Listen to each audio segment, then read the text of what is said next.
Recently, I have conducted an experiment on myself, and it wasn't really scientific, but it drew my attention to the topic of solitude. What did I do? During my winter break, I went to the mountains for 1 week and decided to leave my phone and my laptop at home. I expected myself to feel relaxed and more mindful of the present moment. Instead, I find myself even more anxious. And I wasn't anxious about the fact that I have no access to the internet or to the phone, social media. Yet, I was worrying about my upcoming challenges, my further future, and problems in my relationships. And I have soon realized that this is all because that for the first time since I can remember, I am truly alone with myself and truly alone with my own thoughts, because I have no distractions from them. And this is why I wanted to take a closer look at the topic of solitude today and at the topic of loneliness. And maybe try to answer questions like why and how loneliness is detrimental for us, and should we always run away from being alone?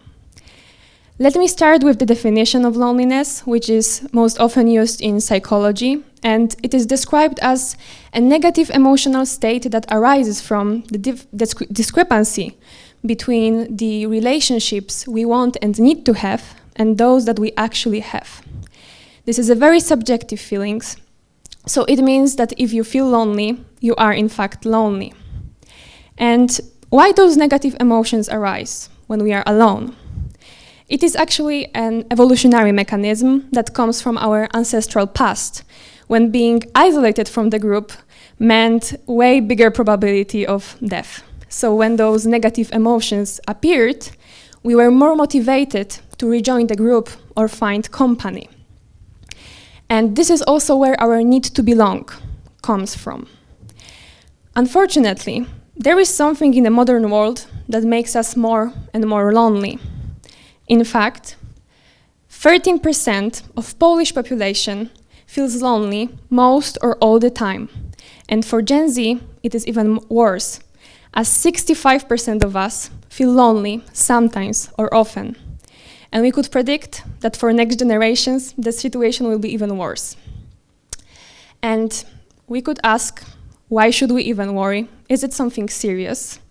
And unfortunately, it is a topic worth worrying about. Actually, the consequences of loneliness are so prevalent that the loneliness pandemic is considered one of the main public health concerns according to World Health Organization. And this is why. Among consequences of loneliness are, for example, bigger probability of developing various heart diseases, faster decline in mobility, which affects our ability to accomplish mundane tasks and take care of ourselves. Bigger chance of developing diabetes, reduced immunity, and bigger chance of developing dementia, Alzheimer, depression, and anxiety. Moreover, neurobiologists discovered that being alone, especially being excluded, is activating the same brain regions which physical pain does. So we could say that being alone literally hurts. And the cherry on top of this very optimistic list is this comparison which states that mortality effects of loneliness are equivalent to smoking 15 cigarettes a day. And why on earth are we so lonely now when we live in this age of constant connectivity, when we have access to the people from all around the world? Aren't social media helpful with fulfilling our need to belong? And why, for some, it may be helpful, for most of us, this mechanism looks more like this. We could start either with loneliness or already problematic social media use. But we already know that loneliness causes negative emotional states. And being sad, angry, or frustrated leads us to impaired self-control. We are more impulsive when angry or sad. And this is a great setting for problematic social media use, because when we are impulsive, we are more prone to relying on this instant gratification that comes from social media. And the longer we scroll, our expectations are rising from the world, from other people, and from ourselves.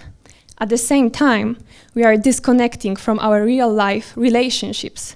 And this leads to this bigger discrepancy between what we want from relationships in our life and what we actually have. And this is exactly loneliness. So no, unfortunately, social media aren't very helpful with easing our loneliness. But being alone has a second phase, which is often forgotten in the modern world. And this phase is called solitude. And solitude has a paradoxical nature, because on one hand, it is often experienced as painful or unwelcomed, but on the other hand, it is believed to be self-enhancing and enriching for us. And this paradox comes from the fact that we have those two innate needs.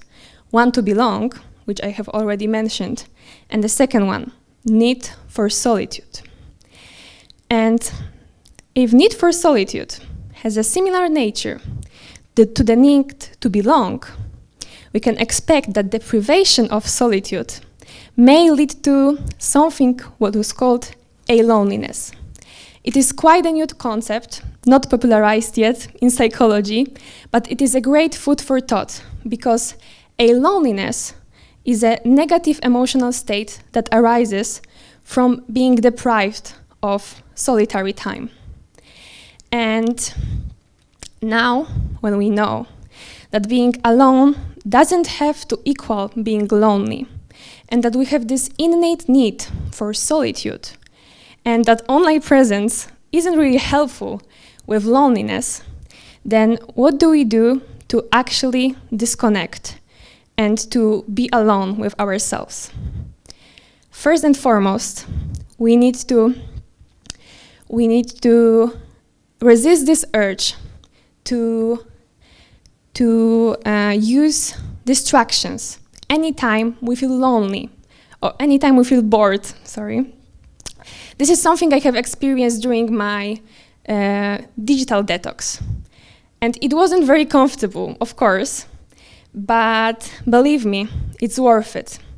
And if you have been running away from yourself for such a long time, then the first encounter can be, in fact, awkward or sometimes even painful. And when can we practice solitude? It is as simple as commuting without your headphones in, or scrolling through social media, or reading, or feeling this urge to do something productive.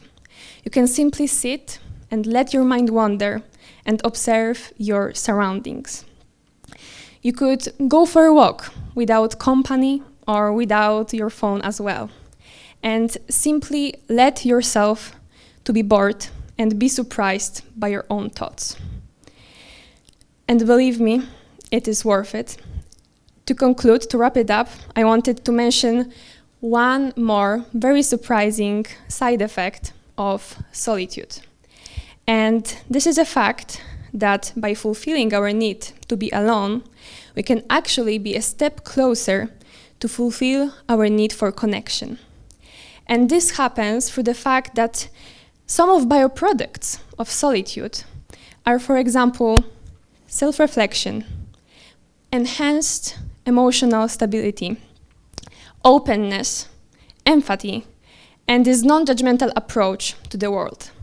And all of these qualities are enabling us to connect with others on a way greater level. And this is a challenge worth taking. Thank you for your attention.